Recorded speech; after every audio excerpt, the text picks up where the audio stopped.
Bismillahirrahmanirrahim. Assalamualaikum warahmatullahi wabarakatuh. Perkenalkan, nama saya Akbar Hidayatullah dari program studi ilmu Al-Quran dan Tafsir. Di sini saya akan menjelaskan tafsirat pendidikan yang berjudul pendidikan jasmani. Di sini saya akan mengutip salah satu dari Quran surah Al-Baqarah yang ayat 247. Bismillahirrahmanirrahim. Wa qala lahum nabiyuhum innallaha qad ba'atsa lakum taluta malika. Qalu anna yakunu lahul mulku alaina wa nahnu haqqu bil mulki minhu wa lam yu'ta sa'atan minal mal. Qala innallaha astafahu alaikum wa zadahu bastatan fil ilmi wal jism. Wallahu yu'ti mulka man yasha wallahu wasi'un alim. Yang artinya, Nabi mereka berkata kepada mereka, sesungguhnya Allah telah mengangkat Talut menjadi rajamu. Dan mereka menjawab, bagaimana mungkin dia memperoleh kerajaan atau kekuasaan atas kami, sedangkan kami lebih berhak atas kerajaan itu daripadanya dan dia tidak diberi kekayaan yang banyak. Nabi mereka menjawab, sesungguhnya Allah telah memilikinya menjadi raja, Allah telah memilihnya menjadi raja kamu dan memberikan kepadanya kelebihan ilmu dan fisik. Allah menganugerahkan kerajaannya kepada siapa yang dia kehendaki. Allah maha luas kekuasaan dan rezekinya, dan Allah lagi maha mengetahui. Itu Quran dan surat artinya. Bahwasanya dalam surat tersebut dijelaskan bahwa Allah mengabulkan permohonan umatnya dan mengutus Nabi untuk menyampaikan wahyu, termasuk petunjuk Talut sebagai raja. Meskipun demikian, umat tersebut menolak Talut karena alasan ia bukan keturunan bangsawan dan tidak memiliki kekayaan, serta mereka merasa lebih berhak memerintah. Namun Nabi menegaskan bahwa penunjuk Talut sebagai raja adalah keputusan Allah, bukan atas inisiatif pribadi Nabi.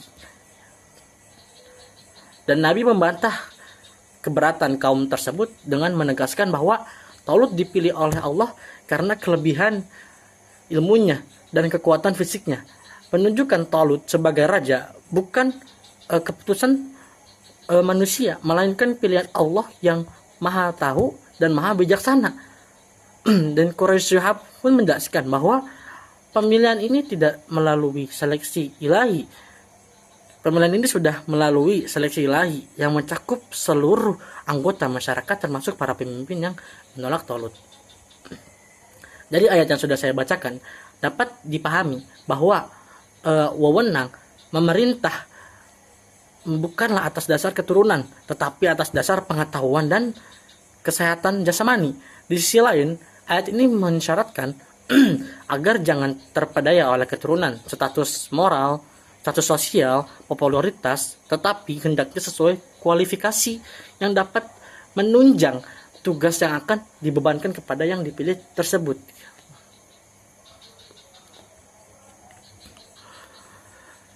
Menurut tafsir Ibnu Katsir, Bani Israil meminta kepada nabi mereka agar diangkat seorang raja dari kalangan mereka.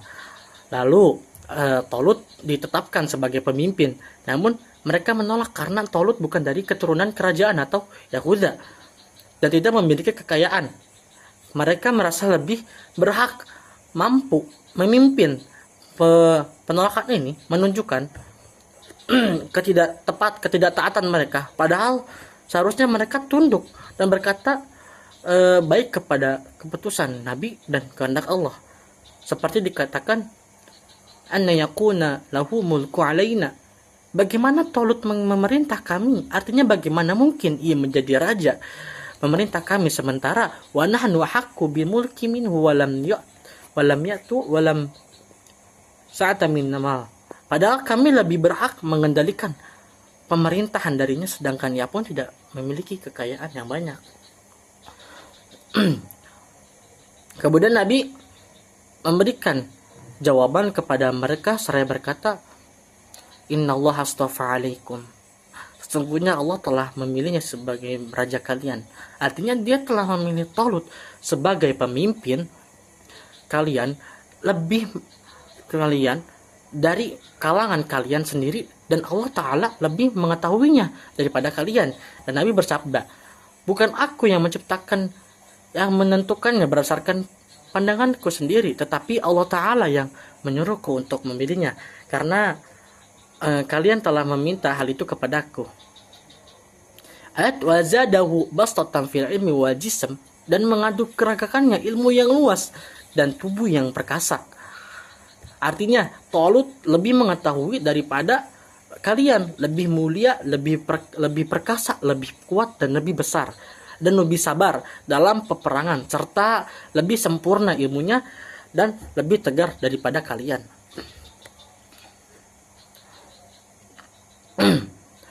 Oleh karena itu ia layak menjadi seorang raja, karena kepengetahuannya memiliki bentuk tubuh yang bagus dan kuat maupun fisik secara mental. Dan Allah lah yang berkuasa mutlak dalam memberikan pemerintahan kepada siapapun yang dia kehendaki berdasarkan ilmu, hikmah, dan kasih sayangnya. Manusia tidak berhak mempertanyakan keputusannya, karena hanya Allah yang mengetahui siapa yang layak memimpin.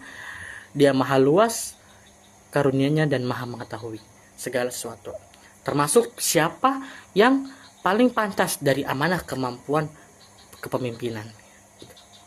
Melalui ayat ini, Al-Maraghi menjelaskan bahwa Allah menerangkan melalui nabinya kesalahan yang mereka lakukan dalam berprasangka mengenai syarat-syarat seorang menjadi raja, yaitu harus berasal dari keturunan seorang raja atau nabi dan mempunyai harta banyak, seperti dalam firman Allah, qala innallaha astafa 'alaikum wa zadahu bastatan fil ilmi wal jism. Artinya Nabi berkata, sesungguhnya Allah tidak memilih rajamu dan menganugerahkannya ilmu yang luas dan tubuh yang perkasa. Dari kesimpulan ayat tersebut adalah bahwa Nabi menjelaskan alasan Allah memilih Talut sebagai raja, karena Talut memiliki keistimewaan yang mendukung kemampuannya, yaitu meliputi bakat kepemimpinan secara alami, maksudnya kepemimpinan secara fitrah, keluasan ilmu untuk mengatur kerajaan, fisik yang kuat sebagai tanda kesehatan jasmani dan rohani, serta berada dalam bimbingan dan pertolongan Allah yang mengendalikan dirinya menjalankan tugas-tugas sebagai raja. Kekayaan bukanlah syarat utama untuk menjadi seorang raja. Selama seseorang memiliki bakat kepemimpinan, kepengetahuan dan pemahaman tentang masyarakat, maka ia tetap dapat memimpin dengan baik meskipun tidak kaya. Banyak tokoh besar yang berhasil memimpin dan membangun negara meski berasal dari latar belakang miskin dan sederhana. Itu seperti Jokowi, salah satunya beliau. Dan menurut Skintaka, pendidikan jasmani merupakan bagian penting dari pendidikan yang bertujuan mengembangkan kesehatan fisik, mental, sosial, dan emosional melalui aktivitas jasmani. Pendidikan ini menekankan proses pembelajaran yang melibatkan gerak tubuh untuk pendidikan jasmani. Untuk mencapai kebugaran menyeluruh, konsep pendidikan jasmani juga telah diajarkan oleh Rasulullah SAW dalam berbagai hadis. Contoh di Quran Surah Al-A'raf ayat 31. Waqulu wasrabu wala tusrafu inna la yuhibbul musrifin. Artinya, makan dan minumlah dan janganlah berlebih-lebihan, sesungguhnya Allah tidak menyukai orang-orang yang berlebih-lebihan. Oleh karena itu, pendidikan jasmani harusnya tidak lepas dari nilai-nilai Quran dan tauladan dari Rasulullah SAW, di mana seorang pendidik apapun profesi pendidik itu harus memiliki jasmani yang sehat dan kuat. Bagaimana ia akan mengajar jika kondisi jasmaninya terganggu dan tidak stabil? Karena jika hal tersebut terjadi, maka kegiatan belajar mengajar akan berjalan tidak sebagaimana mestinya. Maksudnya kegiatan belajar itu akan terganggu jikalau pendidikan jasmani itu tidak stabil. Mungkin cukup sekian dari saya. Wassalamualaikum warahmatullahi wabarakatuh.